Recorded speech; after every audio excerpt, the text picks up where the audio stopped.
အားလုံးပဲမင်္ဂလာပါကျွန်တော်ကိုထိုက်ပါကျွန်တော်ဒီနေ့သင်မှာတော့ backflip ဖြစ်ပါတယ်ကျွန်တော်တို့အရင်ဆုံးဘာရင်ကြည့်ရမလဲဆိုတော့အရင်ဆုံးကျွန်တော်တို့ jump ကိုရင်ကြည့်ရမယ် okay jump ကိုဘယ်လိုခေါ်ရမလဲဆိုတော့လက်ကိုနောက်ပြမယ်ဒူးကွေးမယ်ဒူးကွေးပြီးတော့အပေါ်ဆန်းအချိန်မှာခြေထောက်ကလိုက်ခုံမယ် okay နော် okay အမှုထိုင်းနောက်တစ်ခါထပ်လုပ်ကြည့်မယ် okay ဒီက jump ကိုလည်းသိဖို့လိုတယ်ပြီးတော့ယူပြီးရင် okay အဲ့ဒါရဖို့လည်းလိုတယ်နော်ကျွန်တော် jump ရပြီးရင်ပြန် roll ကျင့်ရမယ်လက်ကိုနောက်ပြပြီးတော့ထိုင်ချ and roll okay one more time နောက်တစ်ခါထပ်လုပ်ကြည့်မယ်ကိုယ်ထိုင် roll ခုကနောက်ဆင့်ရပါကျင့်ရမလဲဆိုတော့ကျွန်တော် monkey flick ကျင့်ရ okay monkey flick ကိုဘယ်လိုကျင့်ရမလဲဆိုတော့အရင်ဆုံးလက်ကိုထောက်မယ်ထောက်ပြီးတိုင်းဒီဘက်6ကဒီလိုလာမယ်ဒီလိုပြောပြန်လုပ်ကြည့်မယ်နော်နောက်တစ်ခါလာလက်ကိုထား6ကဒီကို1 2 okay အဲ့ဒါကိုနည်းနည်းကျွန်တော်လက်နဲ့တပြေးတည်းမသွားဘဲနဲ့လက်ပြီးတာနဲ့6တန်းလိုက်မယ်အဲ့တော့ခုနက jump လဲသုံးမယ်ချက်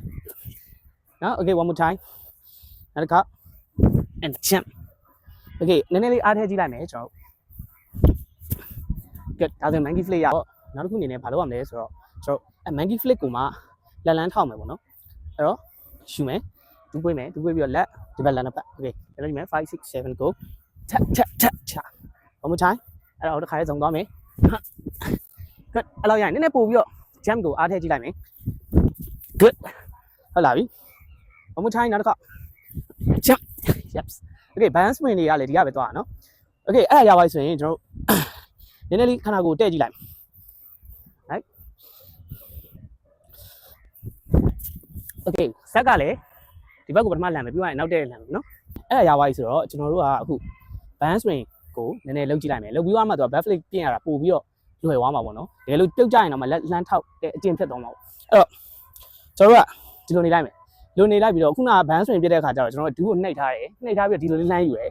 မကြောက်လို့ပေါ့နော်အစားကျင်အဲ့တော့နည်းနည်းတန်သွားရင်ခါးလေးကိုညှို့ပြီးတော့နောက်ကိုဒီလိုမဟုတ်တော့မယ်ဒီလိုတဲယူခြင်းပဲဇက်ကိုတဲတဲ့လှမ်းပြီးတော့ခုံဖို့လည်းလိုရယ်နော် okay 1 2ခုံလဲခုံမယ် okay ဒါဆိုရင်ကျွန်တော်တို့ band swing ရပါပြီလေတို့အရှိအဆင့်တွေအများကြီးကြော်သွားပြီဆိုရင်နောက်အဆင့်ကကြတော့ဟိုကျွန်တော်တို့ back flip ကိုမရဲတည်းပြစ်ဖို့အတွက်အဆင့်ဖြစ်သွားပြီပေါ့နော် okay အဲ့တော့ကျွန်တော် monkey flick ကိုပဲလက်လေးကိုထိလိုက်လွှတ်လိုက်ပြစ်ကြည့်မယ်နော်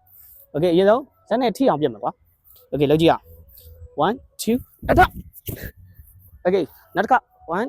2 3 ရ okay ဒါ monkey flick ရမှာနော် okay အဲ့ဒါရပါပြီဆိုရင်ကျွန်တော်နည်းနည်းလက်မထောက်ဘဲနဲ့နည်းနည်းခုံပြီးတော့ကြာကန်နေတော့မှကျွန်တော်လက်ထောက်လိုက် okay 1 2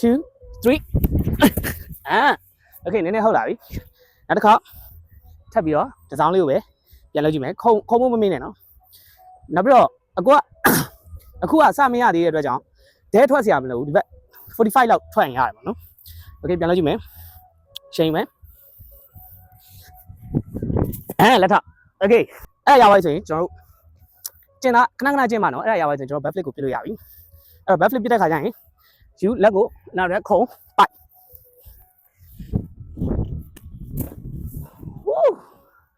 okay one more time yes အားလုံးကျေးဇူးများတင်ပါတယ်